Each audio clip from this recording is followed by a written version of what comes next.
De nuevo, gracias por estar con nosotros en este que le llaman en inglés Crash Course, o sea, curso relámpago de investigación y redacción de tesis y artículos. Siempre tenemos un invitado especial. En esta oportunidad es la doctora Angélica Baena, colombiana, de Cali, caleña, donde hay buenas canciones, como dicen las canciones, bellas científicas. Ha hecho un doctorado en Argentina, en química, y por internet se enamoró de Perú y se vino a la Universidad Nacional de Ingeniería, donde hace investigación en química y además ocupa el cargo de directora de la Escuela de Química. Es decir, está pues ella dirigiendo esta escuela de químicos Departamento de Química, donde los químicos investigan, enseñan, etcétera, y pues ella sobre todo dirige tesis, concursa, tiene proyectos y publica, y por lo tanto es una persona ideal para participar en este curso, especialmente como invitada, para que nos diga un poco su experiencia y también sus ideas sobre la redacción, sobre la investigación y redacción de tesis. Un aplauso para Angélica. Bueno, gracias por la invitación. Bueno, el día de hoy les voy a contar un poco de mi experiencia y cómo es que poco a poco me he visto involucrada en la investigación, ¿sí? Porque esto no fue de la noche a la mañana. Por ejemplo, cuando yo estaba en Colombia, yo hice mi carrera, hice una tesis en un tema que no tenía ni idea porque no había muchos grupos de investigación, entonces yo iba a hacer mi tesis en química inorgánica y el profesor de química inorgánica se había ido a hacer un doctorado. Al final terminé haciendo una tesis en biotecnología, o sea, un área que yo no conocía. Terminé clonando un gen, expresando una proteína para una enfermedad que yo no sabía que existía, que se conoce como mucopolisacaridosis. Es una enfermedad que causa retraso mental, malformaciones en el cuerpo y ataca a un porcentaje muy bajo de la población. Pero por casualidad hice yo mi tesis. Lo que realmente me ha marcado a mí en la vida fue mi doctorado. Entonces les voy a contar un poquito cómo llegué yo a hacer el doctorado. Bueno, cuando yo terminé la carrera en Colombia se termina con una tesis. No es como acá que con el bachillerato ya pueden trabajar. Allá si uno no tiene la tesis, no le dan un diploma y no puede irse a trabajar ni a la industria, ni a hacer posgrados, no. Entonces, terminé mi carrera, bueno, ¿y ahora qué hago? Entonces, tenía en realidad varias alternativas porque tengo compañeros míos que terminaron vendiendo ropa, manejando taxi o dedicándose a múltiples cosas, ¿no? Pero la visión que yo tenía era hacer química, ¿no? Pero ¿cómo? Entonces una era, me voy a la industria o hago investigación. No es malo irse a la industria, los salarios son muy buenos. Lo que pasa es que son horarios muy restringidos y siempre hay que estar haciendo lo mismo una y otra vez. Entonces, las cosas repetitivas a mí no me gustan. Entonces yo no quería estar toda mi vida haciendo lo mismo una y otra vez. Entonces dije, bueno, ¿qué puedo hacer? Tendría que buscar algo que me permita a mí estar haciendo cosas distintas, ¿no? Buscando cosas, buscando preguntas, buscando soluciones a esas preguntas. ¿Qué puedo hacer? Investigación. Bueno, pero ¿dónde hago investigación? ¿Cómo hago investigación? En Colombia hay universidades públicas, pero no quiere decir que sean gratis. No es como acá que las universidades públicas son realmente gratuitas. Allá hay que pagar. Por ejemplo, para el pregrado, mi papá me pagaba una pensión semestral que era equivalente a un salario mínimo. Y eso es bastante. Por ejemplo, las personas de bajos recursos, familias de 3, 4 personas que viven con un salario mínimo, ¿cómo le pueden pagar la educación a sus hijos? Ahora, si uno quiere hacer una maestría o un doctorado, el costo se incrementa 6, 8 o 10 veces, dependiendo de la universidad. Otra forma es buscar una beca, sí, que esa es una buena alternativa. Pero en Colombia es bien difícil acceder a una beca porque los que acceden a las becas son los más top, ¿sí? Tienen que tener muy buenos promedios, haber pasado exámenes. Bueno, es no imposible. Tengo muchos amigos que se han quedado en Colombia y lo han hecho y les ha ido bastante bien. Pero igual yo no me quería quedar en Colombia, yo también quería explorar otras alternativas. Bueno, una de las alternativas, tenía unos compañeros míos de la universidad que se fueron a la Universidad Autónoma del Estado de Morelos en México. Ahí en México se hace muy buena investigación y está también la UNAM, que es una de las mejores universidades del mundo. Entonces ellos me estuvieron motivando para que me fuera para allá a hacer un doctorado, incluso me presenté, bueno, por correo, ¿no? En ese tiempo todo era por correo, me hicieron contacto con un doctor allá en México en química inorgánica. Pero para ingresar a esta universidad había que presentar un examen de admisión y era muy estricto, entonces yo estuve 6 meses estudiando casi al borde de la muerte. O sea, esto realmente describe cómo me sentía yo esos 6 meses estudiando para el examen de admisión. Fue muy pesado porque eran como 200 preguntas todas de química, porque la química tiene 4 ramas: química analítica, química inorgánica, química orgánica y y fisicoquímica. Y son áreas muy pesadas, entonces 6 meses estudiando. Y el examen se presentaba, era en la Embajada de México en Colombia, y yo vivía en Armenia, y yo nunca había viajado a una ciudad grande. Entonces, bueno, fui, presenté mi examen, afortunadamente pasé. Tuve una buena nota, pero llegó el momento de hacer los trámites y me dicen, bueno, sí, puede venir a México, tenemos las puertas abiertas, va a tener su asesor, pero la beca la puede conseguir estando acá. Y yo, uy, no, eso está complicado. Y encima me dicen, busco los requisitos para salir del país y me dicen que necesitaba visa. Ahora ya no se necesita, en ese tiempo se necesitaba visa y yo tenía que demostrar que podía de manera económica poderme solventar en México. Y yo era una estudiante, ¿cómo va a poder solventarse antes? Estoy buscando una beca. Y bueno, mi familia tampoco podía. Entonces yo dije, no, México no es la opción. ¿Cómo voy a hacer? Yo no puedo demostrar solvencia económica. Si lo que estaba buscando era una beca, o sea, no tiene sentido. Entonces, bueno, tuve que escribirle al que iba a ser mi asesor y le dije, no voy a poder, o sea, se me escapa de las manos y voy a buscar otra alternativa. Otra de las alternativas, bueno, esto es algo para ustedes porque, bueno, aquí hay personas de todas las edades y nunca es tarde para estudiar. Por ejemplo, yo dicto cursos en pregrado y en posgrado en la uni y he tenido estudiantes de hasta 60 años, ¿sí? Que están haciendo la maestría y el doctorado. Que en muchos casos, la primera vez que tuve mi curso de maestría, porque primero había enseñado en pregrado, cuando tuve mi primer curso de maestría llegué al aula y todos eran mayores que yo, incluso personas que me duplicaban la edad. Y yo en ese momento me sentí como una pulguita, o sea, me sentí tan chiquita. Yo dije, no, pero yo que estoy tan joven, ¿qué le puedo enseñar a una persona que ya tiene tanta experiencia y tanto conocimiento? Pero bueno, el curso fue entretenido y sí tenía cosas que enseñarles, afortunadamente. Entonces, hay un montón de formas para acceder a becas.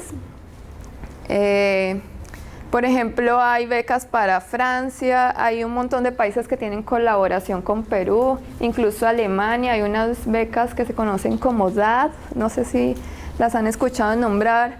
Becas de la Fundación Carolina, bueno, incluso hay becas para estudiantes, para docentes, para movilidad, bueno, hay un montón de alternativas.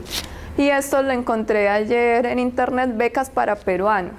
Entonces en esta página salió una lista de lugares donde están pidiendo estudiantes, o sea, están becando personas para que se vayan a estudiar a otros países. Ahí solo coloqué estos 3, pero hay un montón de opciones, ¿sí?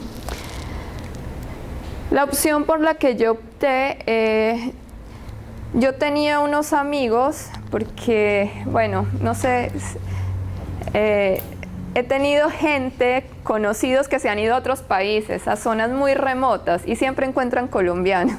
Estamos en todos los rincones del mundo, no sé cómo hacemos, pero llegamos a todos los rincones del mundo.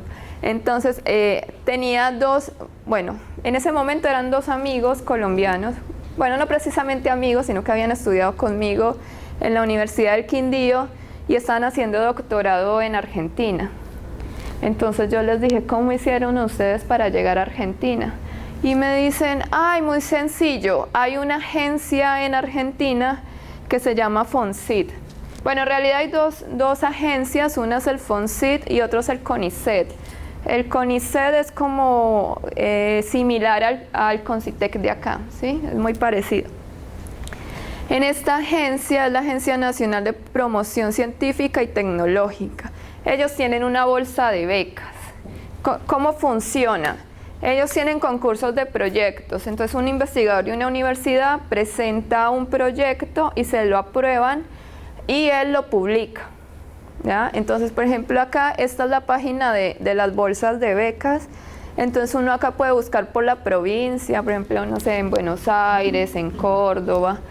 Luego el área temática, y hay un montón: ciencias biológicas, ciencias humanas, ciencias químicas, tecnología agraria y forestal, ciencias sociales. Bueno, hay posgrados en diversas áreas.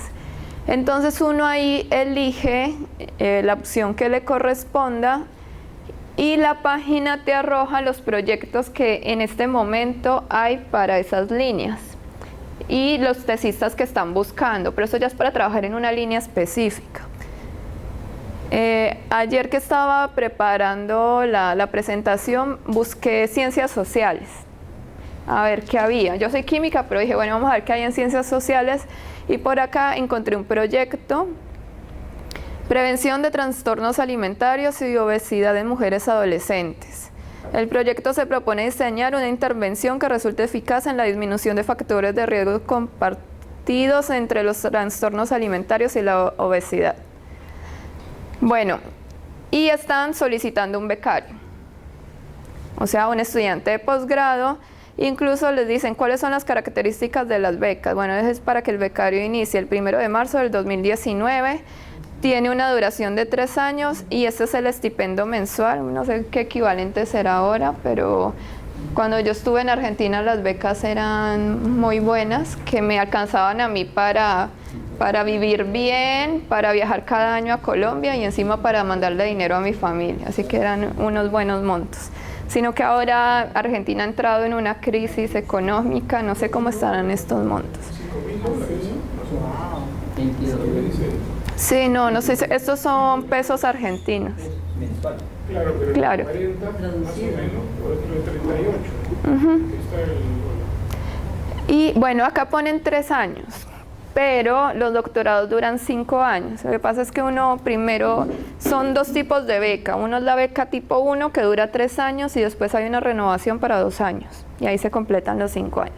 ¿Por qué el doctorado dura 5 años? Porque no es necesario hacer maestría, se hace el doctorado directo.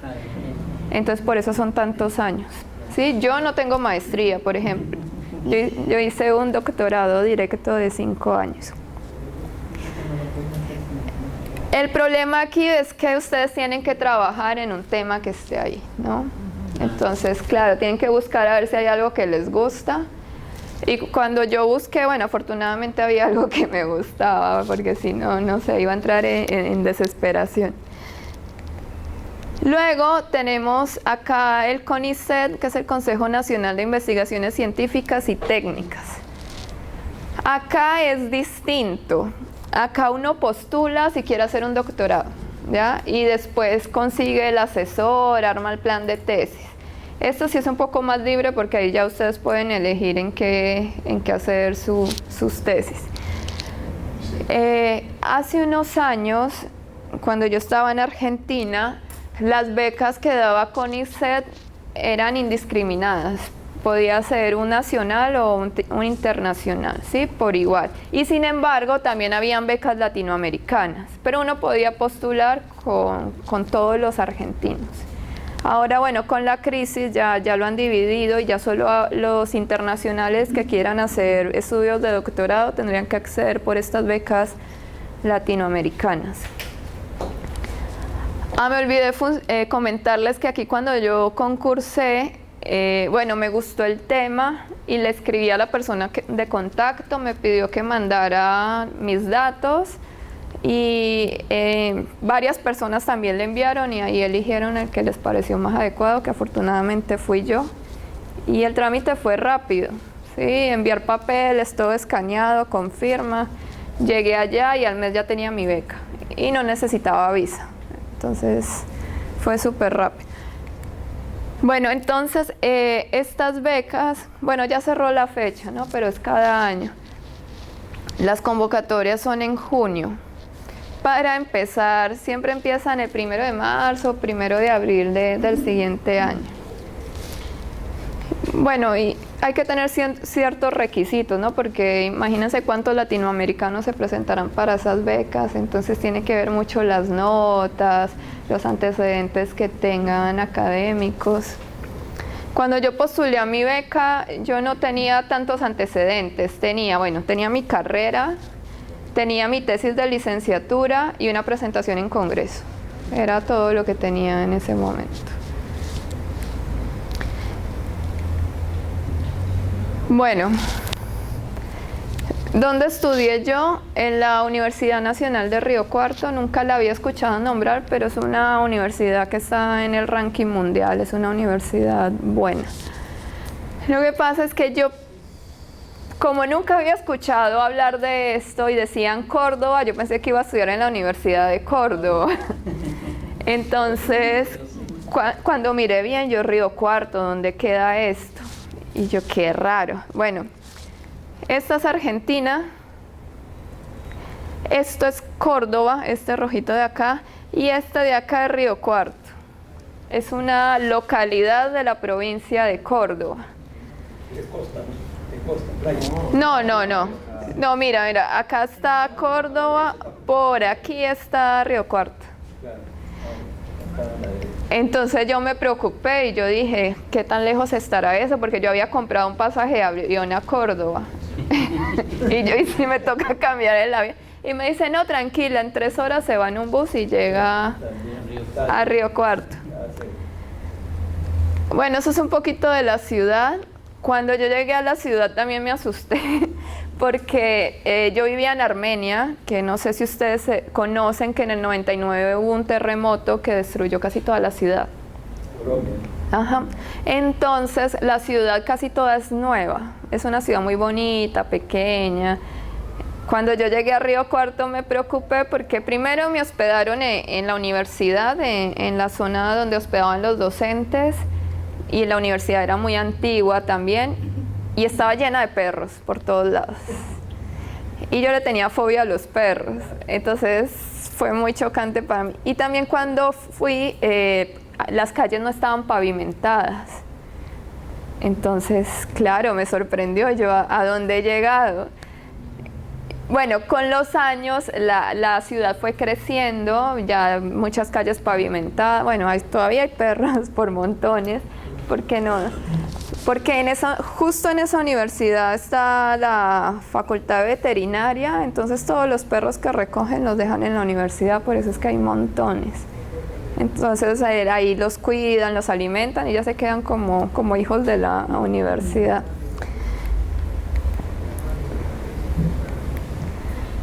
Bueno, algo que también me sorprendió de Argentina, no sé si ustedes han viajado a Colombia, pero Colombia está lleno de montañas, mucho verde, muchas flores.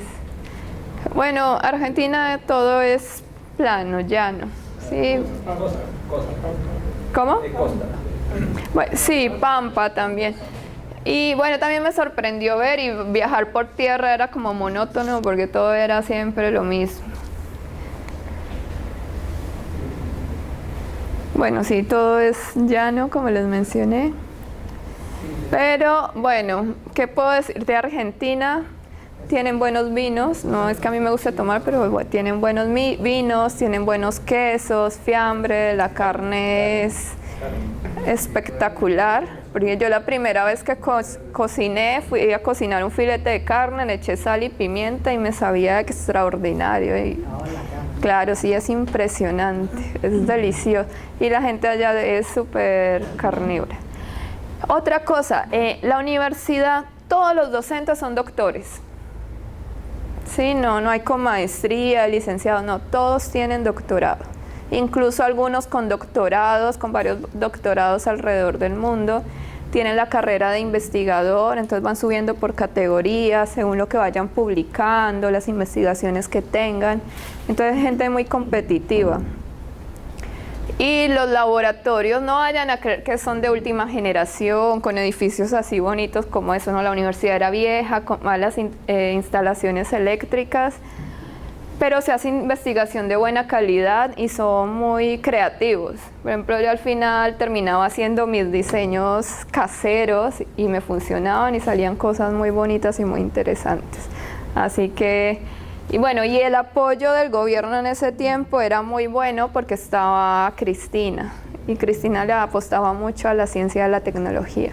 Entonces, en los años de gobierno de los Kirchner, la investigación subió exponencialmente, el desarrollo del país, empezaron a fabricar cosas ya dentro del país, hay que explorar un montón de cosas que antes no se hacían, entonces por eso fue el crecimiento. Como cordobesa estás hablando, ¿no? ¿Cómo? Has tomado el dejo de cordobesa, ¿no? No. Sí, Sí, ¿le parece? No, a mí siempre me dicen que hablo colombiano. ¿Qué les estaba diciendo? Ah, bueno, sí. Ahora con el nuevo presidente han habido un montón de huelgas, casi tienen que cancelar el semestre académico porque ha bajado mucho la financiación, la ciencia, la tecnología, que era lo que estaba enriqueciendo al país, ahora está muy restringido, lamentablemente. Perdón, disculpe que le haga la pregunta, pero la parte política de los Kirchner, se dice que hubo corrupción, ¿eso es verdad? Yo de política no podría hablar porque no soy argentina, ¿sí? Yo no me podría meter en esos temas, porque siempre los políticos dicen un montón de cosas. Yo puedo hablar de las cosas buenas que hicieron los Kirchner en ciencia y tecnología, ¿sí? Ya el ámbito político ahí sí no me compete mencionar nada. Esta era un poco la universidad. Este es el campus de la universidad, esta era la biblioteca, miren que son instalaciones antiguas. A veces, por ejemplo, yo dejaba haciendo un experimento que duraba 1 o 2 horas y me iba a almorzar, se iba la luz, me tocaba salir corriendo a toda velocidad para llegar al laboratorio y apagar todo, porque cualquier sobrecarga podía dañar los equipos. Pero al final todos trabajábamos bien y sacábamos buenos trabajos. Sí, pero todo era con esfuerzo, ¿sí? No vayan a creer que porque era Argentina y en ese tiempo estaba bien económicamente, todo era fácil, no, también se sufría para hacer investigación. Bueno, este señor de acá es el doctor César Alfredo Barbero, es un científico muy reconocido a nivel mundial, tiene, no sé, más de 100 publicaciones científicas, tiene colaboraciones con universidades de varios países. Y esto es una foto con un microscopio electrónico de barrido. Recién llegó a la universidad. Bueno, esta universidad fue creada en 1971 y esta es la ubicación, está en Río Cuarto.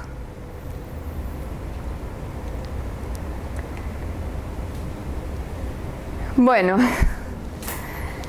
aquí viene lo complicado. Final de la carrera y tesis. O el doctorado, prácticamente todo es tesis, ¿no? En el doctorado se ven un par de cursos. Bueno, en realidad yo hice como 10 cursos, porque como no tenía maestría tenía que hacer los cursos. Pero todo va enfocado hacia la investigación. Y ahí viene el problema, ¿cómo empiezo? ¿Qué hago? Sobre todo los que no tienen trabajo de un tema de investigación. Siempre es muy difícil dar los primeros pasos. Entonces, Hay que ver primero qué hacen en mi universidad. Como dijo el profe Modesto, que él lleva a los chicos de laboratorio en laboratorio para que les cuenten qué hacen en la universidad para que se enteren. Y las universidades también tienen sus páginas con los laboratorios, los grupos de investigación donde cuentan qué es lo que hacen. Y también que me gusta, ¿no? Es importante hacer algo que a uno le gusta, porque uno no se va a pasar 5 años haciendo algo que no le gusta. ¿Sí? Hay ahí ya muchos científicos frustrados, algunos dejan el doctorado o sus carreras, algunos que están obligados por sus padres. Siempre es mejor hacer algo que le guste a uno, que lo motive. Que te apasione. Claro, la pasión es muy importante. Y luego la búsqueda bibliográfica, eso es indispensable. Yo quiero hacer algo, pero ese algo que quiero hacer ya está hecho, será innovador. ¿Qué hay en el estado del arte con respecto a ese tema? Entonces siempre hay que buscar en la bibliografía. ¿Cómo buscamos? Hay un montón de páginas. Está el Scopus, el Science Direct, que también está en Scopus, y el más fácil de buscar es el Google Académico. Ahí ustedes pueden poner cosas pues las palabras claves. Por ejemplo, no se quieren hacer investigación en energía, celdas solares. Ponen celdas solares, ahí les arroja una serie de artículos. Ya pueden discriminar por años, poner por ejemplo los más recientes, porque siempre es bueno buscar 5 o 10 años atrás. Bueno, mejor 5, ¿sí? Porque el otro ya es muy antiguo. Entonces ahí se dan una idea de qué se está haciendo en el momento.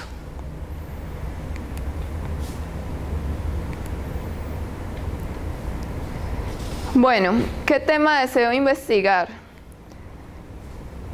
Tenemos la investigación básica y la investigación aplicada. Eso ya va a depender de cada persona, ¿no? Porque la investigación básica simplemente es para satisfacer mi curiosidad ante un fenómeno, ¿sí? Por ejemplo, cómo interacciona una molécula con una superficie. Eso es investigación básica, ¿sí? No tiene ningún fin. No quiere decir que más adelante eso no se pueda convertir en algo que nos beneficie a todos. Por ejemplo, acá está un tipo de investigación básica: actividad mental tras la muerte, estudios de actividad cerebral tras la muerte. O sea, nosotros somos muy curiosos, siempre queremos saberlo todo, y algo que siempre nos está dando vueltas en la cabeza es qué pasa cuando una persona se muere. Entonces acá hicieron una investigación en la Universidad de Southampton que confirmó que los pensamientos continúan después de que el corazón se detiene. Este demostró que las personas aún experimentan conciencia durante, hasta 3 minutos después de haber sido declaradas muertas. Esa es investigación básica, es un dato interesante, pero ¿de qué nos sirve? De nada, ¿no? Y sí, solo para saber qué pasa. Pero está satisfaciendo mi curiosidad. Ahora tengo la investigación aplicada. La investigación aplicada normalmente es para solucionar algún problema de la sociedad, ¿no? Un ejemplo, energía. Y esto sí es súper importante. ¿Por qué? Porque en energía, la mayor parte de la energía que nosotros obtenemos es a partir de los combustibles fósiles. Los combustibles fósiles son muy contaminantes y producen gases de efecto invernadero, y lo peor de todo es que no son renovables. Entonces en algunos años va a empezar a escasear y es probable que haya incluso hay países que ya están en guerra por el petróleo.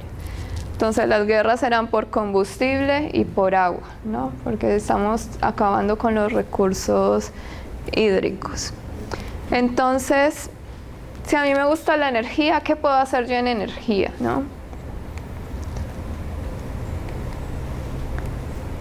Entonces, tenemos energías alternativas a los combustibles fósiles que ahora están muy de moda. Si ustedes ven en el Facebook, en las noticias, se hablan de carros eléctricos, centrales hidroeléctricas, celdas solares. Eso ahora está en auge. Tenemos la energía eólica, que es la energía que se genera a partir de viento. La energía generada de la biomasa por fermentación de materia orgánica se puede producir energía. Los biocombustibles, como por ejemplo el bioetanol. En Brasil utilizan etanol en los autos, un porcentaje de etanol le adicionan, por ley ya está. Y también están trabajando en celdas de combustible de etanol. Bueno, la energía marina y la energía solar.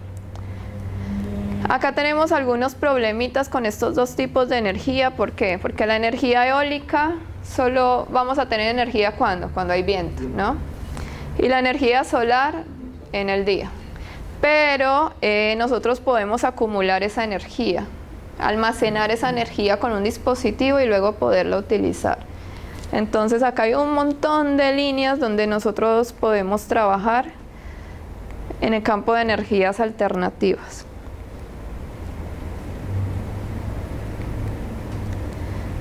Bueno, entonces, uno de los problemas principales, como les hablé, los combustibles, que usamos combustibles fósiles.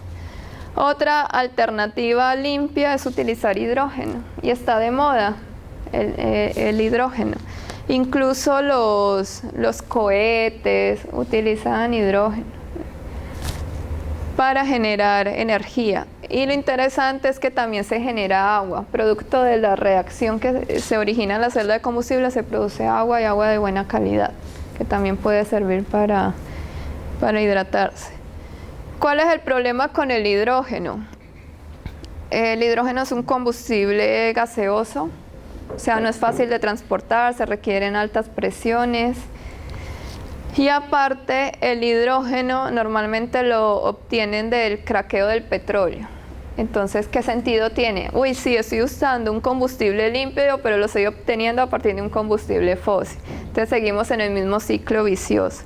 Entonces, hay formas alternativas de obtener hidrógeno con celdas de electrólisis, la electrólisis de agua, pero son métodos que consumen energía, necesitan electrodos especiales. Otras formas de producir hidrógeno, no sé si ustedes han escuchado que se puede hacer a través de bacterias en celdas de combustible microbianas. Los microbios, bueno, un ejemplo, ustedes han visto cómo se hace el vino. El vino tienen la fruta, que es la uva, tienen azúcar y tienen levadura, ¿no? Entonces la levadura empieza a alimentarse del azúcar, de la glucosa, y como parte de su metabolismo empieza a generar dióxido de carbono y a la vez genera electrones, porque es una reacción. Ahora, las bacterias pueden hacer algo parecido, fermentar glucosa, otros carbohidratos, y por el metabolismo que ellos tienen, también generan dióxido de carbono, pero generan electrones. Y esos electrones que genera la bacteria, nosotros los podemos capturar para generar energía. Eso ya está de moda en las celdas de combustible microbianas. Ahí el catalizador es la bacteria. Sí, o sea, ¿quién se iba a imaginar? También ese término es relativamente nuevo para mí, lo conozco hace unos 3 o 4 años. No creía posible que una celda pueda funcionar con una bacteria. Bueno, no, en realidad no es una bacteria, es todo un consorcio de bacterias. También puede ser un solo tipo de bacteria, pero bueno. Y estas bacterias, esa energía que producen, se puede utilizar para alimentar otra celda para que produzca hidrógeno. Y va a ser un hidrógeno limpio, que se puede utilizar ya después en un automóvil, en un dispositivo portátil. Otras alternativas al hidrógeno, que como les dije que era difícil de almacenar porque es gaseoso, difícil de transportar, es usar otros combustibles como el etanol, el metanol, que se pueden obtener por fermentación también de la caña de azúcar, ¿sí? Se utiliza mucho la caña de azúcar. Ay, no cambia. Ah, ya. Entonces, una vez que ya tengo la idea y que quiero investigar, ¿sí? La bomba de hidrógeno, ¿qué bomba? ¿Cómo? La bomba de hidrógeno. No, la bomba de hidrógeno ya es otra cosa. Sí. Una bomba, ¿no? Sí, eso ya es tema del profe Modesto, que es físico. Porque ahí las estaciones nucleares que hay en Europa, ¿hay alguna base en Europa? Sí, pero bueno, eso ya es otra historia. Yo aquí te estoy hablando de una celda de combustible que es como una batería normal, pero tú la alimentas con hidrógeno. Y ahí se produce una reacción química y esa reacción química es la que da la energía. Sí, porque se generan electrones y eso es lo que produce energía. Pero son cosas totalmente distintas, ¿sí? Y este tipo de batería se puede también poner en un carro. Incluso ya hay autos que funcionan con hidrógeno. No sé si han escuchado en las noticias. Sí, con agua también. Con agua también, sí. Con electricidad también. Entonces, cuando ya tenemos el tema, corresponde hacer el plan de tesis. Sí, porque siempre hay que planearse en el futuro. ¿Qué voy a hacer? ¿Qué voy a necesitar? ¿Qué requiero? Y después tenemos la tesis, que si ustedes ven los dos, los componentes son muy similares, ¿no? Tenemos, bueno, en los dos títulos, resumen, ahora les voy a explicar qué es esto, estado del arte o marco teórico, justificación, hipótesis, objetivo general, específicos, metodología de la investigación, referencias bibliográficas y cronograma.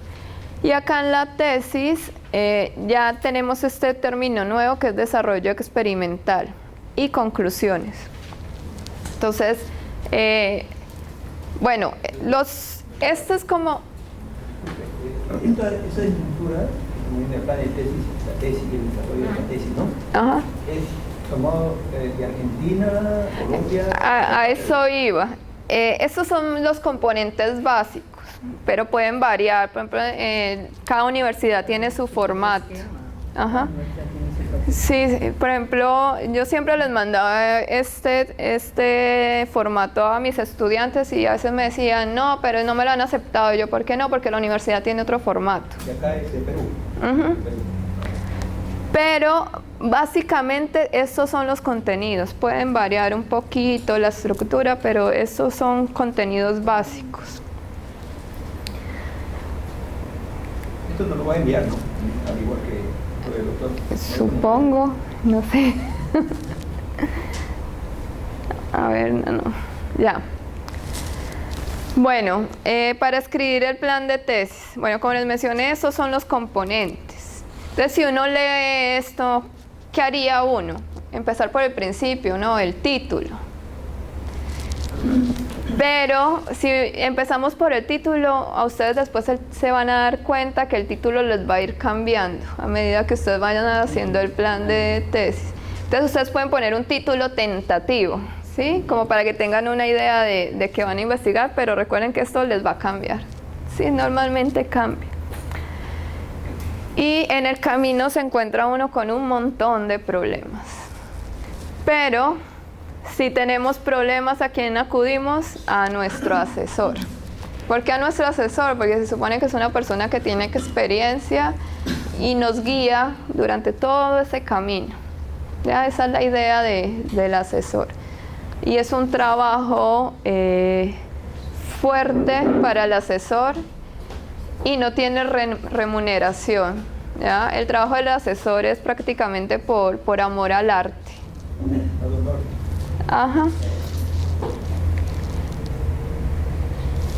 Entonces, ¿cómo empezar? Entonces, identificamos un problema. Entonces, en el ejemplo anterior había sido la energía. ¿Cómo puedo yo contribuir a tener energías alternativas, disminuir el impacto ambiental? Tenemos un montón de diferentes tipos de energía. ¿En qué tipo de energía me voy a enfocar? ¿Qué puedo estudiar? Otro ejemplo. Acá. ¿Saben qué es esto? Efluentes de la industria textil.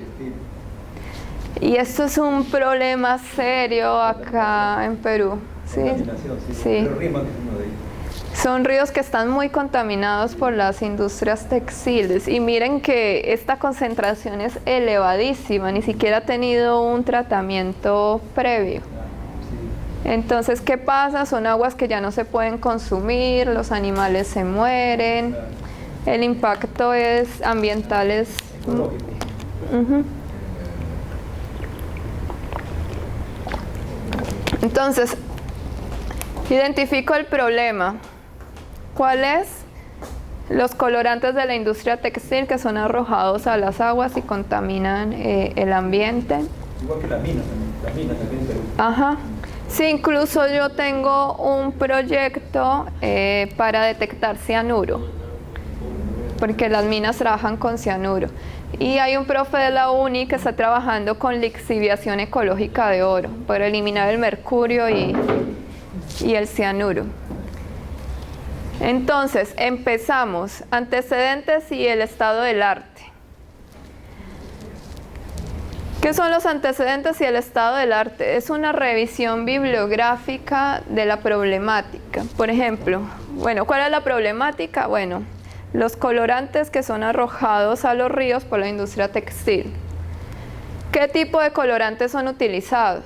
Sí, eso también es bueno saberlo. Por ejemplo, se utiliza mucho el azul de metileno, que supongo que debe ser ese porque es de ese color. ¿Cuáles son las normas que regulan? ¿Cuáles son los límites permisibles? ¿Sí? Cada país tiene su normativa. Y ver, este río se encuentra, no sé, tantas partes por millón de ese colorante, pero la ley dice tanto, ¿ya? Entonces están excediendo, ¿sí? Están violando la normativa. Pero bueno, ya tenemos identificado el problema. ¿Cuáles son los métodos que se utilizan en la actualidad para descontaminar estos ríos? Entonces, hay un montón de métodos. Hay métodos electroquímicos, físicos. Por ejemplo, utilizan electrocoagulación, utilizan carbones activados. Entonces, empezamos con la parte global. ¿Cuál es el problema, no? El problema es la contaminación de los ríos por la industria textil que arroja ese tipo de colorantes al ambiente, cuáles son los... y todo se va escribiendo. Y ahí ya tienen ustedes el antecedente, hasta que llegan a lo más específico. ¿Con qué van a trabajar ustedes?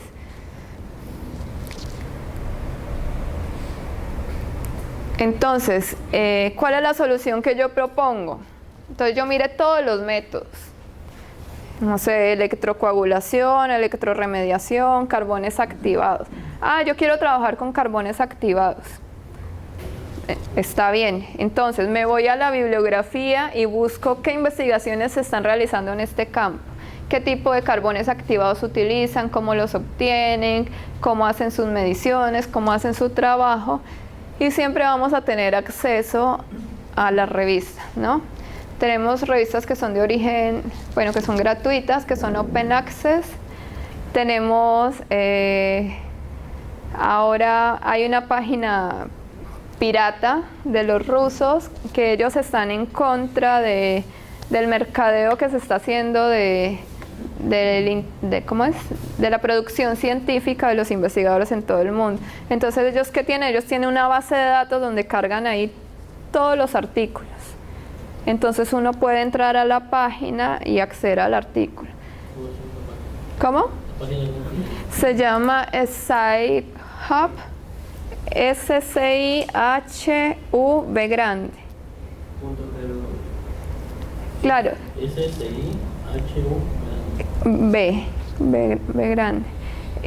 Pero la página continuamente está cambiando de dominio, porque los denuncian, porque están haciendo piratería. Ajá. Entonces la página constantemente está cambiando de dominio, entonces hay que ubicarla. O muchas veces en el Facebook los mismos investigadores hablan nuevo dominio de la página para que todo el mundo se entere.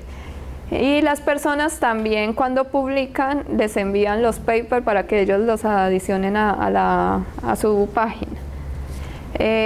También hay páginas en Facebook donde uno les puede pedir un artículo y ellos te lo buscan y te lo envían al correo. Y bueno, hay compromiso de que si uno publica algo también lo debe dar para que ellos lo divulguen. Está otra página que es ResearchGate, que no es una página de artículos, sino que es como una especie de asociación de investigadores, como un grupo de investigadores, y ahí cargan su currículum y todos sus artículos. O los ponen ahí para que uno los vea con el resumen y uno le puede pedir directamente al investigador el artículo. Pero se tiene que abrir una cuenta ahí, pero es gratuito. Y por ejemplo, si ustedes están siguiendo a un autor, cada que ese autor publica algo, les llega un mensaje al correo a ustedes. El investigador que usted está siguiendo ha publicado este nuevo trabajo y todo llega al correo. Esa página es buenísima, ResearchGate se llama.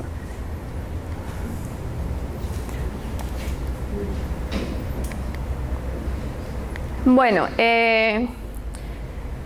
este es un ejemplo que lo quise traer hoy porque no es tan técnico, ¿sí? Es un proyecto de investigación que estamos realizando en la UNI para descontaminar aguas provenientes de la industria textil para absorber colorantes y metales pesados con carbón activado. Entonces, ¿qué solución propongo? Bueno, descontaminar con carbón activado. Entonces, por acá tenemos el cacao. Ustedes han visto que en Perú se produce bastante cacao, en Colombia. Bueno, en las zonas tropicales, porque para cultivarse el cacao se necesita una humedad relativamente alta, entre 70 y 80%. Entonces, toda esta zona es productora de cacao. Y en el Perú se produce bastante cacao, sobre todo en la selva.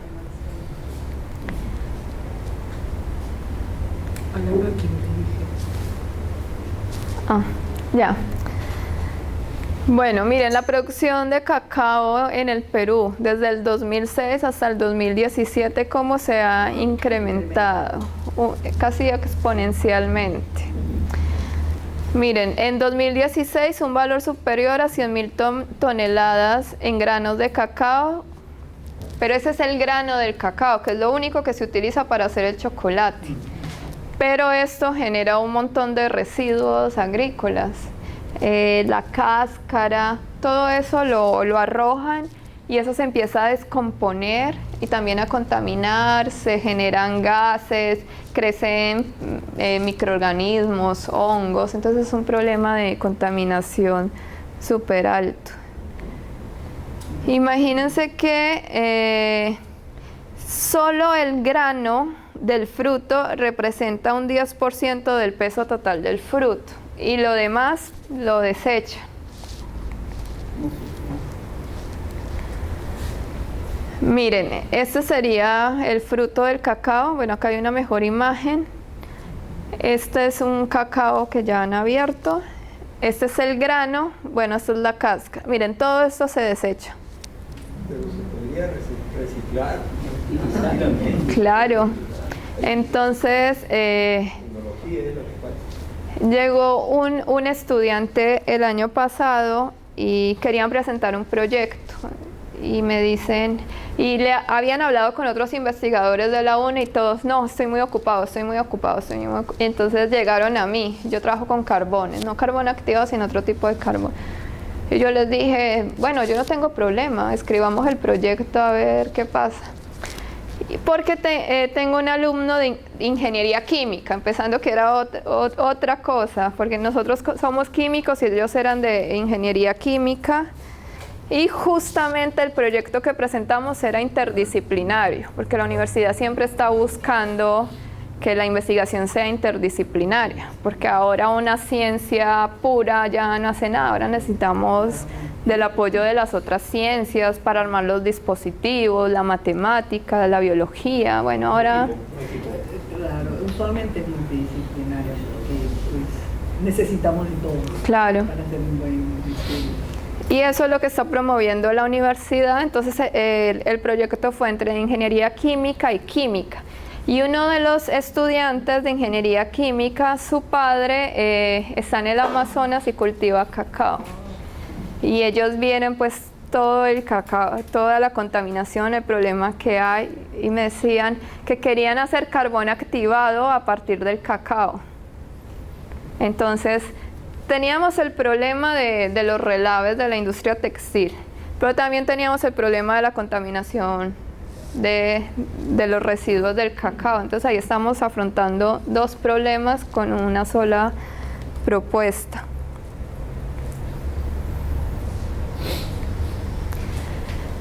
Bueno, entonces, ¿cuál era la solución? Obtener carbón activado a partir de la cáscara del cacao. Entonces le estamos dando un valor agregado al cacao, ¿sí? Ya aprovechamos todo.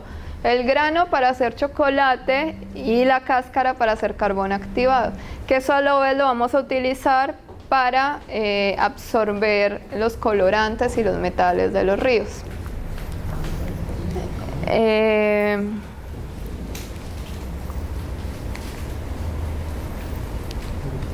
Entonces, ya tenemos el estado del arte o marco teórico, que es la primera parte, lo primero que tenemos que hacer. Ya saben, el título es opcional, es una propuesta. Eso no significa que va a ser el título final. El resumen, miren que no lo he tocado. No, eso lo dejamos para después. Ahora lo importante es el estado del arte. ¿Qué se está haciendo ahora en ese tema? ¿Sí? ¿Quiénes están investigando? ¿Qué tipo de carbones? Estoy hablando pues con el ejemplo de los carbón. ¿Qué tipo de carbón activado están haciendo? ¿Cómo están tratando la muestra antes de obtener el carbón? ¿Cuáles son? O sea, es buscar qué se está haciendo en el momento. Luego, la justificación. Entonces acá nosotros tenemos que decir por qué es importante el proyecto, ¿no? Porque es algo que queremos, por decirlo así, queremos vender. O si nos queremos presentar, no sé, al Concitec, a algún fondo, ¿por qué es importante? ¿Por qué usted me debe dar el dinero para financiar esta investigación? Entonces, nuevamente, ¿por qué es importante? Porque hay una problemática de contaminación por los relaves mineros, de la industria textil. Y lo segundo es que por el empleo, las cosechas de cacao también causan mucha contaminación por todos los residuos que se generan. Entonces, por eso es importante el proyecto, porque le estamos dando un valor agregado, obtenemos carbón activado y a la vez descontaminamos. Entonces, esa es la justificación del plan de tesis, del proyecto. ¿Qué o cuáles son los beneficios que se esperan con el conocimiento obtenido? Ahí pueden ser un montón de cosas. Primero, estamos descontaminando el agua. Segundo, estamos aprovechando un residuo que era contaminante. Tercero, se pueden sacar tesis de licenciatura, tesis de posgrado, se pueden escribir artículos científicos, se pueden incluso hasta hacer patentes. Si es un método innovador, se puede patentar.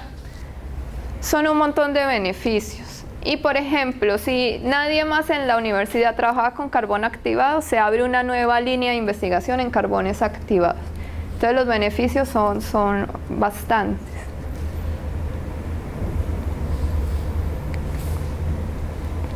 Entonces ya hemos justificado el proyecto, ¿no? Pero si ustedes se dan cuenta, esta justificación la obtengo a partir del estado del arte, del marco teórico, de todo lo que he investigado. ¿Sí? De ahí pude saber cuál era la justificación.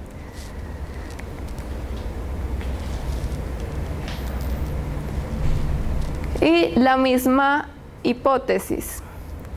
Nosotros cuando hacemos un proyecto, un plan de tesis, nosotros especulamos, también nos preguntamos, ¿este sistema va a funcionar por estas características? Por ejemplo, voy a obtener carbón activado porque es materia orgánica que voy a carbonizar y voy a obtener carbón activado. Ya, si este carbón activado es de buena calidad, voy a poder absorber una buena cantidad de esos contaminantes en el agua. Entonces ahí estoy especulando, me estoy imaginando, me estoy haciendo preguntas y estoy hablando también de posibles resultados. Entonces puedo construir mi hipótesis. Pero nuevamente todo esto es gracias a toda la revisión bibliográfica que yo he hecho.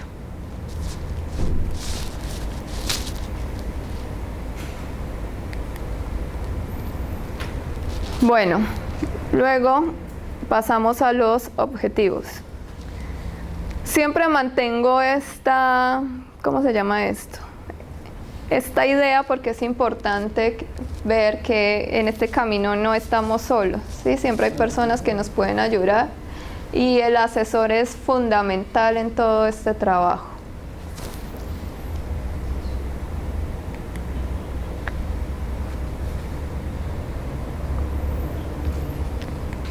Bueno, los objetivos. ¿Cuál es la meta? ¿Qué es lo que pretendo lograr con esta investigación? ¿Sí? De manera global. Y luego nos vamos a los objetivos específicos, punto por punto. Ya les voy a mostrar un ejemplo.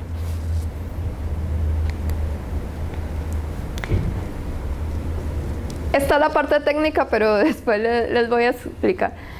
Preparación de compósitos de carbones activados a partir de residuos sólidos provenientes de la producción de cacao en el distrito La Peca, provincia de Bagua, departamento de Amazonas, y su aplicación en la remoción de metales tóxicos y su acción única frente a colorantes textiles.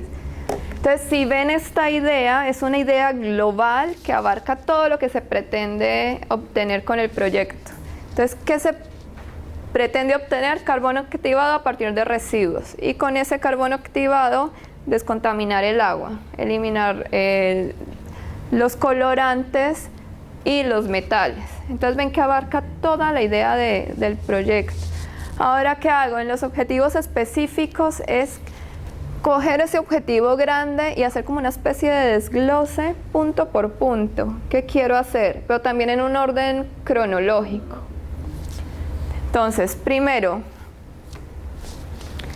preparación del carbón activado. ¿Sí? ¿Cómo preparar el carbón activado? Entonces voy a la literatura y tengo una idea de cómo se prepara el carbón activado, si hay que hacerle un tratamiento a la muestra antes o después. Entonces, luego optimizar los parámetros. No sé si tengo que lavar la cáscara antes, cuánto tiempo, con qué la lavo. Voy y carbonizo, pero de pronto después al material para volverlo activado tengo que hacerle otro tratamiento. Entonces optimizo parámetros. Por ejemplo, puedo optimizar la temperatura de trabajo, la cantidad del activante, el tiempo. Luego, bueno, esta es una parte más química, es la caracterización del material. Cómo es el material a nivel microscópico, cómo es un carbón activado, es un carbón que es poroso, entonces puedo determinar el tamaño del poro, la distribución de poros. Bueno, todos esos son técnicas de análisis. Determinar el área, porque necesito saber si el material tiene elevada área, porque es para carbones, entonces tiene que ser un material que pueda albergar una buena cantidad del contaminante. Y bueno, y por último, como lo que yo deseo es remover colorantes y metales, tengo que determinar qué tan bueno es mi material para remover esas moléculas. Entonces ven, parto de un objetivo que abarca todo el trabajo y después lo desgloso punto por punto y de manera cronológica.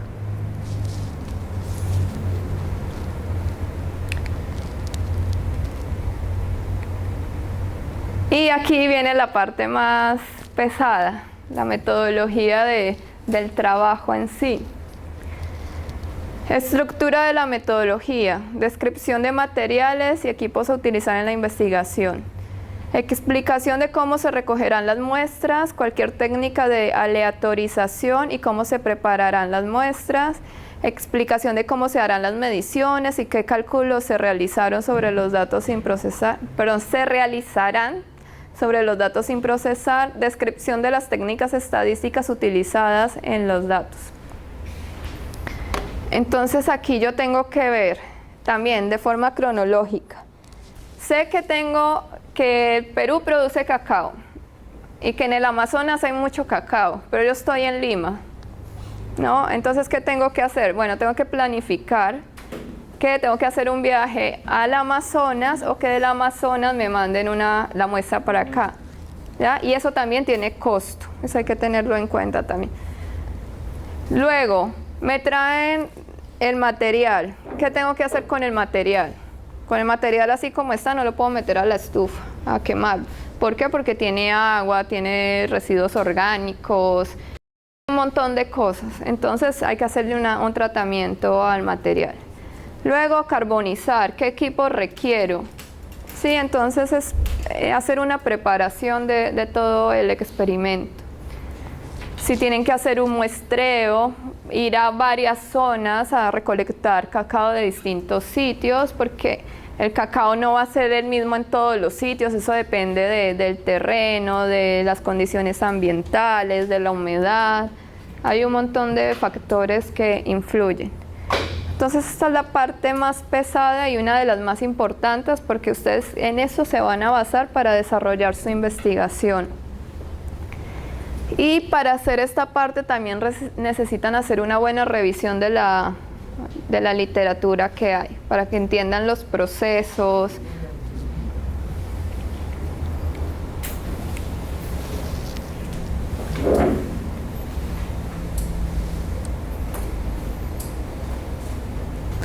Bueno, las referencias bibliográficas. Esta es una parte sumamente importante porque ustedes todo lo van a consultar en la literatura, sobre todo si es un tema nuevo. Si ustedes no referencian a un autor, están cometiendo plagio. Y el plagio está penado. En otros países, bueno, acá en Perú recién se está implementando. Porque, bueno, ya hay software antiplagio que cogen los trabajos y los pasan por un software y dices, tiene tanto porcentaje de plagio. Entonces, ¿pasa o no pasa? Y hay personas que hasta pueden perder la licencia por el plagio. Entonces, es importante que ustedes siempre referencien los autores que están leyendo.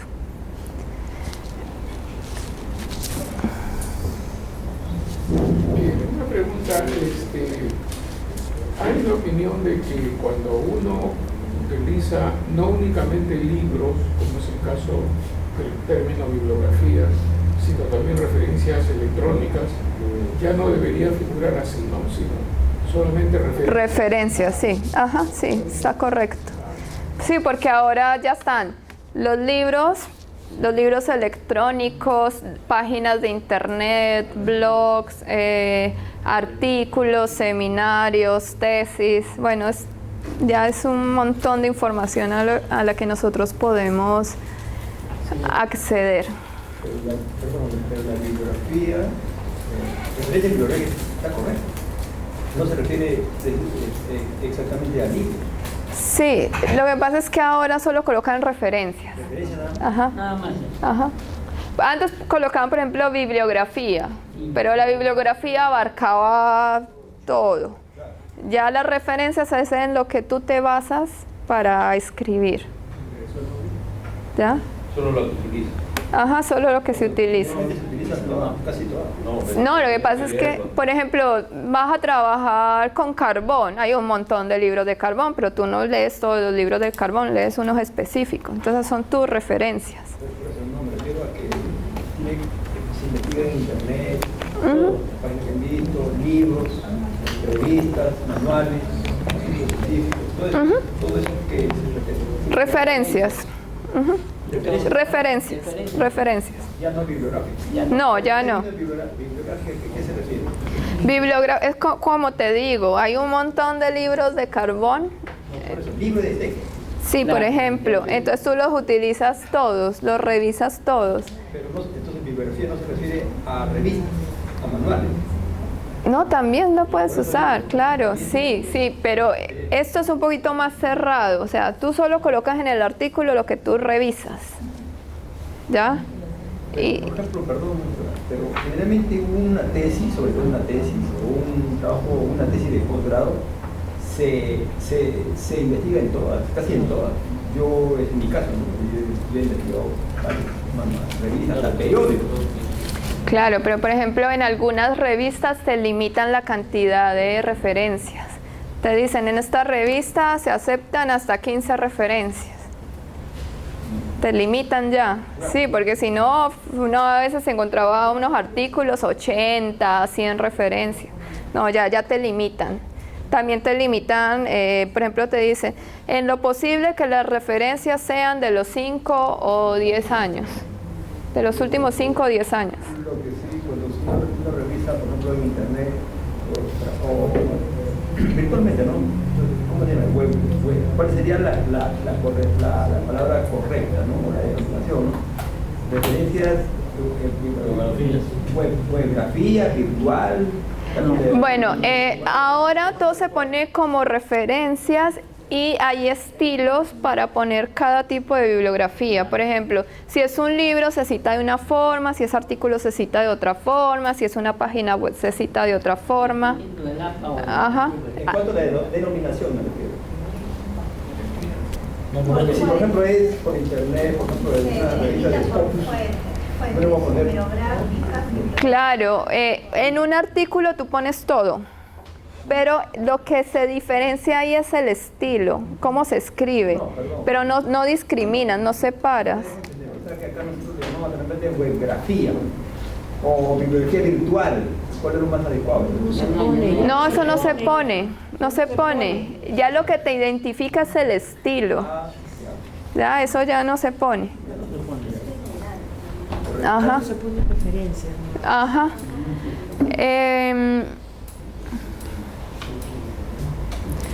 Bueno, y como mencionaba el profe Modesto hace un rato,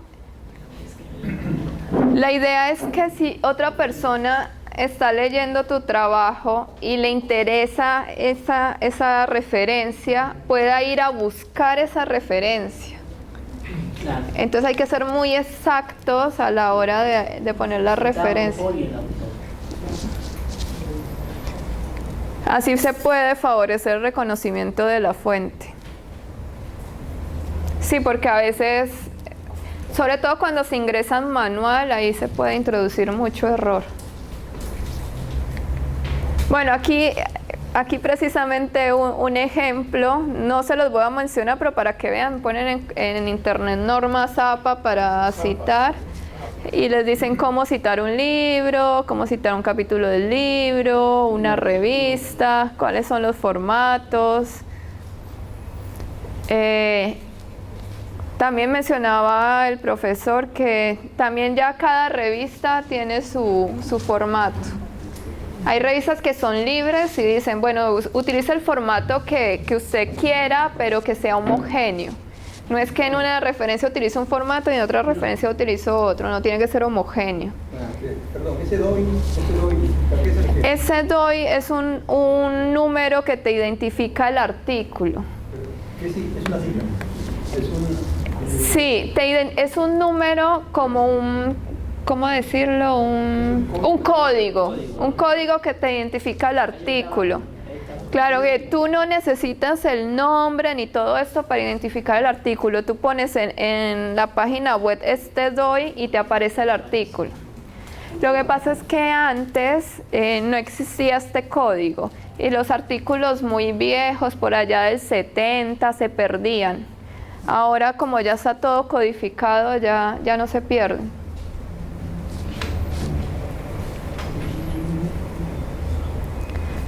Bueno, aquí está, como les digo, eso lo encuentran en internet, las normas APA.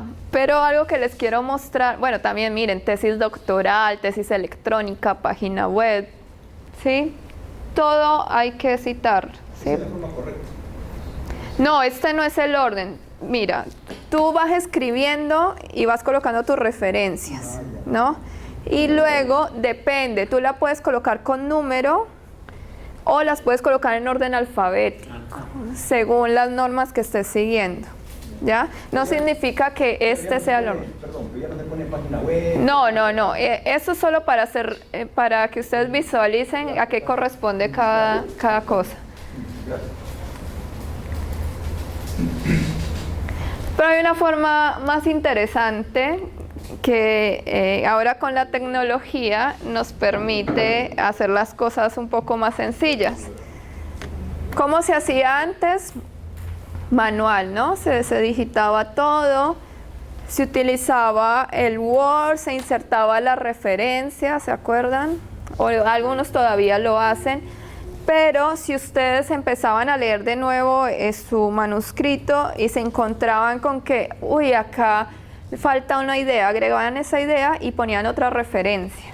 Si ustedes no actualizaban, no se les actualizaban las referencias al final.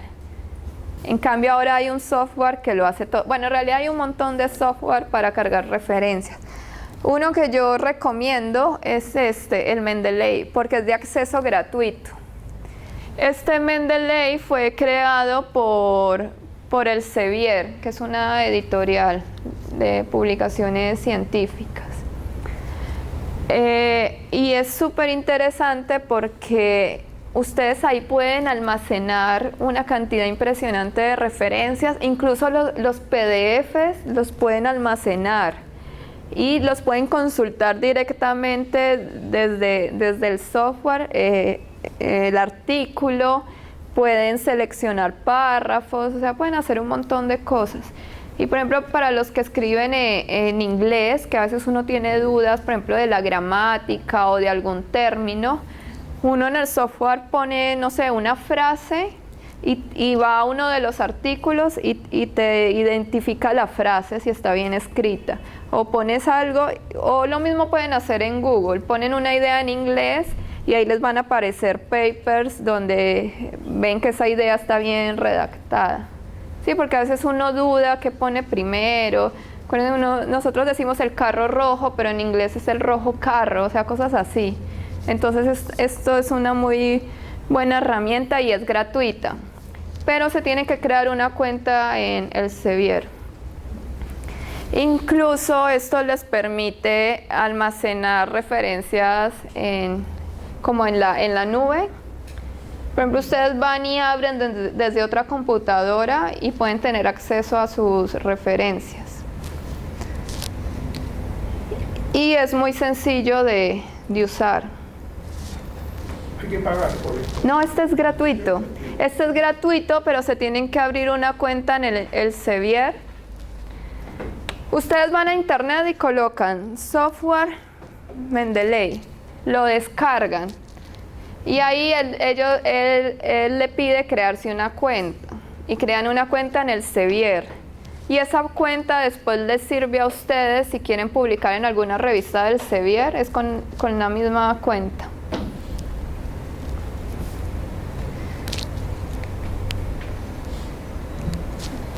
Miren, un ejemplo de cómo se maneja. Ustedes se van a Google Académico o Google Scholar, que es lo mismo, y ponen el tema. En este caso, bueno, estamos trabajando con el ejemplo de carbones absorbentes. Entonces pongo carbones absorbentes y ahí me arroja una cantidad de artículos impresionantes, ¿sí? Entonces yo aquí le puedo decir desde dónde lo quiero. Que sean solo artículos del 2018, desde el 2017, entonces ahí puedo restringir la búsqueda. O le puedo poner palabras claves para que sea más restringida. Entonces ahí me saca toda la lista de artículos. O libros también. Entonces, yo puedo descargar el artículo si es de acceso libre, ¿no? Si no es de acceso libre, puedo o comprarle a la revista, que serán, no sé, 30 euros, 40 euros, para que puedan tener el paper. Se pueden ir a una página pirata, lo pueden pedir en Facebook. Bueno, hay un montón de alternativas. Para citar, bueno, miren, acá les dice, por ejemplo, artículos relacionados. Pueden buscar artículos que estén relacionados a este artículo de acá, o bueno, a este libro. Les dice cuántas personas lo han citado. Lo han citado 107 personas. Y estas comillas de acá, si ustedes les da clic a esto, les va a aparecer este cuadrito de acá. Esta es cómo se cita esa referencia. Entonces en varios formatos, por ejemplo APA, Vancouver, que lo vieron hace un rato. Eso si ustedes lo quieren hacer manual. Ya si lo quieren insertar en el software, esos son los formatos. Por ejemplo, EndNote, hay un programa también para cargar referencias que se llama EndNote, y ese es el formato. Y este RefMan es para el Mendeley. ¿Ya? Entonces si ustedes le dan clic acá, se descarga un archivito, le dan clic a ese archivo y este inmediatamente es cargado en el software del Mendeley.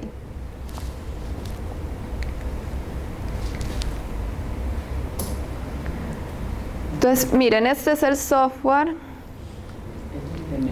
el Mendeley. Este es el de escritorio. Miren, aquí está ¿cómo se dice? La ventana del Mendeley. Cuando se abre es esta. Y acá hay un montón de cosas. Por ejemplo, estos son los artículos cargados, ¿ya? Y de ahí, perdón, ¿cómo lo traslado a mí? Después Sí, ya voy para allá. Entonces, acá puedes buscar por apellido, si quieres, por título, pero desde acá no puedes hacer nada, ¿sí? Eso te lo muestra. Incluso si tú le das clic acá te muestra los detalles del artículo. Y si tienes el PDF adjuntado, acá te sale también. Lo puedes visualizar. Incluso si ustedes, por ejemplo, quieren guardar para hacer referencias de páginas web, no sé si lo tengo acá. No lo tengo acá. Por ejemplo, quieren guardar esta página, aquí sale un icono de Mendeley si lo tienen insertado en el Google. Y le dan clic acá y acá les sale toda la información de la página, ¿sí? Fecha, autores, todo, y lo carga. Y ya después ustedes lo pueden insertar en el Word y les va a salir con todas las indicaciones según la norma que ustedes elijan. ¿Cómo le salió la forma de citación? Ya. Aquí en las comillas le das clic y aquí te aparece este cuadro. Hay las comillas. Ajá, acá en las comillas. Te sale este cuadro con algunos formatos, ¿no? Que tú lo puedes copiar y pegar en el Word. O puedes descargar el archivito para el software que tú utilices. Por ejemplo, el de Mendeley es el RefMan. ¿Ya? Ustedes descargan el archivo, le dan clic y luego se les va a cargar en el software, que es este de acá. Entonces ahí ya incluso pueden ustedes crear carpetas, decir, no sé, si están trabajando en un tema específico, nombran una carpeta y meten ahí todos los artículos que hayan encontrado de ese tema en específico.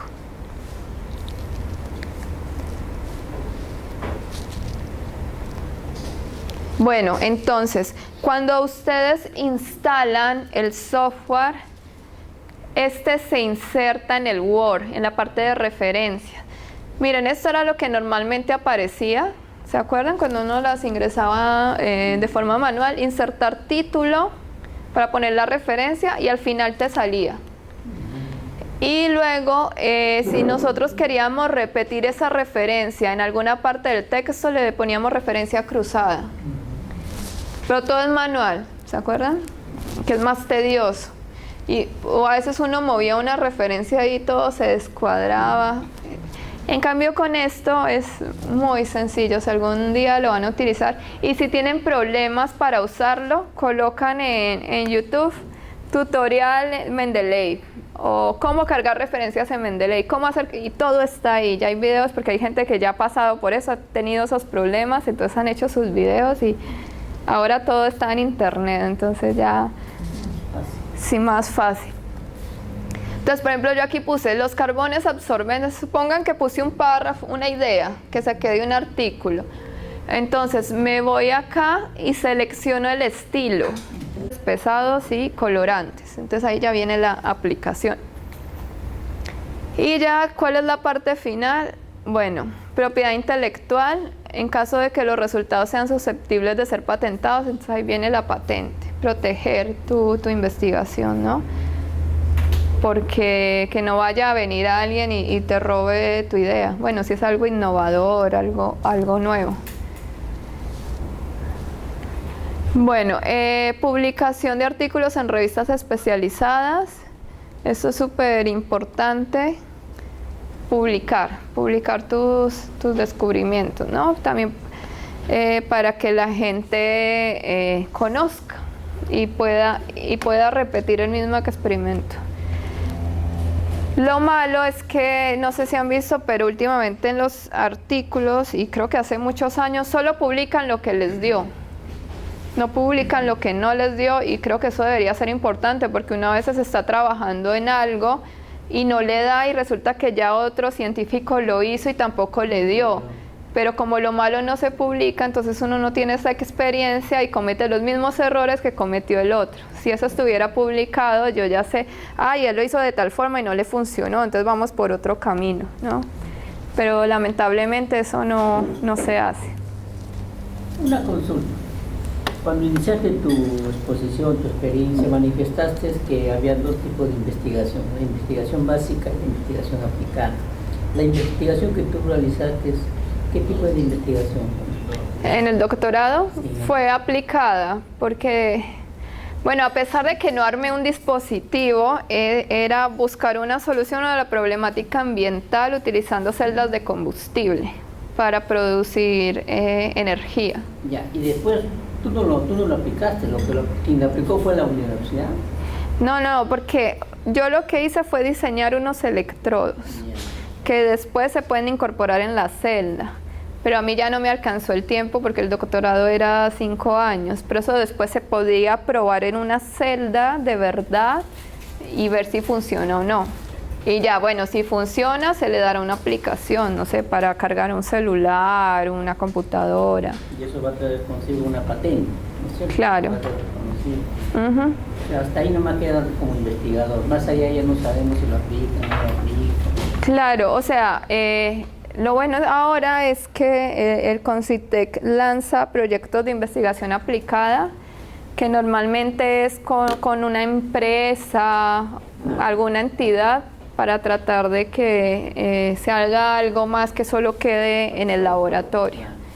Y también hay una parte de transferencia, de comercialización, pero eso ya va más allá. Claro. Y por eso es que nosotros como científicos no podemos trabajar solos, necesitamos trabajar con otras ciencias. Por ejemplo, la parte de comercialización, de armar un dispositivo, necesitamos los físicos, los ingenieros, los electrónicos, personas que sepan de economía. Porque nosotros, bueno, en mi caso, yo te entrego el electrodo, pero Claro, ahí nomás ya no sabes si lo... te podría llegar a armar la celda, pero hay que después cómo lo comercializo, cómo lo hago a escala industrial, bueno. Ya, Sí. que es otra fase. Ajá. Y luego, elaboración y presentación de tesis. Bueno, aquí puse 2 meses, siendo optimista, pero realmente no les toma 2 meses, les toma un poquito más. Porque a veces cuando empiezan a escribir la tesis, si todo va bien, sí, puede que la escriban en 2 meses, pero a veces se dan cuenta que, ay, no, este experimento está raro, lo voy a volver a repetir, o empiezan a hacer cálculos y algo no les concuerda, entonces se tienen que meter otra vez al laboratorio. Entonces ahí les puede llevar un poquito más de tiempo. O sea, ¿se puede publicar el artículo antes de presentar la tesis? Claro. Imagínense, yo hice, bueno, el doctorado de 5 años y cuando presenté la tesis creo que ya había publicado 5 artículos de la misma tesis. Así que sí, claro. Incluso hay otras universidades, por ejemplo en España, que las tesis son por compendio. Le llaman compendio y es, por ejemplo, el estudiante tiene que escribir 5 artículos científicos y ya con eso es la tesis. Arma un documento adjuntando los 5 artículos y ya es tesis. Entonces lo sustentan. Sí, claro. Sí. Está como aprobado. No es que esté tan aprobado porque siempre tiene que pasar por un jurado, un evaluador. Pero si ya has publicado 5 artículos científicos es porque el trabajo vale, ¿no? Ya prácticamente lo del jurado es un formalismo, ¿no? Pero aquí no lo podemos hacer por compendio, porque publicar 5 artículos en revistas internacionales, no estoy diciendo que no lo podamos hacer, pero es un poco más difícil. Probablemente lo hagamos en el futuro. Y entonces ya no sería necesario presentar el presupuesto así detallado. Claro, esto es, por ejemplo, antes de empezar a hacer la investigación. O por ejemplo, tú vas a concursar a un fondo del Estado y te dicen, si ganas te voy a dar 400.000 soles. ¿Qué vas a hacer con esos 400.000 soles? Entonces, claro, tú dices, bueno, le voy a pagar a los tesistas, voy a comprar estos reactivos. El próximo año hay un congreso, entonces 2 estudiantes van a ir al congreso. Claro, o pasantías al extranjero, entonces ahí tienen que tener en cuenta los pasajes, los viáticos. O, no sé, en el laboratorio necesitamos un libro de tal temática, compro el libro, un software. Incluso las personas que manejan la parte administrativa del proyecto también se les da una bonificación. O yo digo, bueno, de este proyecto va a salir 2 artículos, pero estos 2 artículos yo quiero que sean en revistas Open Access, o sea que tengo que pagar. Entonces destino un monto para esas revistas. Por ejemplo, hay una revista, creo que es una del Sevier, que el Open Access creo que está como 3.000 euros. Entonces tengo que destinar un fondo para eso. Quiero patentar, también hay que destinar un fondo, porque nosotros no somos especialistas. Bueno, puede que haya personas que sean especialistas, entonces se le paga a una persona especialista para que ayude con el diseño de la patente, cómo se redacta. También a Indecopy hay que pagarle un dinero. Entonces, bueno, todo eso se considera en el presupuesto. Incluso las tesis.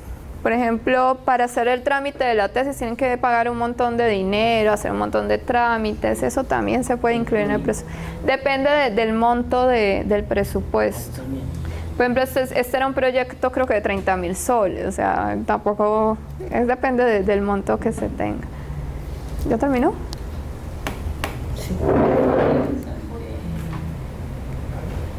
Bueno, pero ya saben cómo escribir un plan de tesis, quedé como a la mitad. Bueno.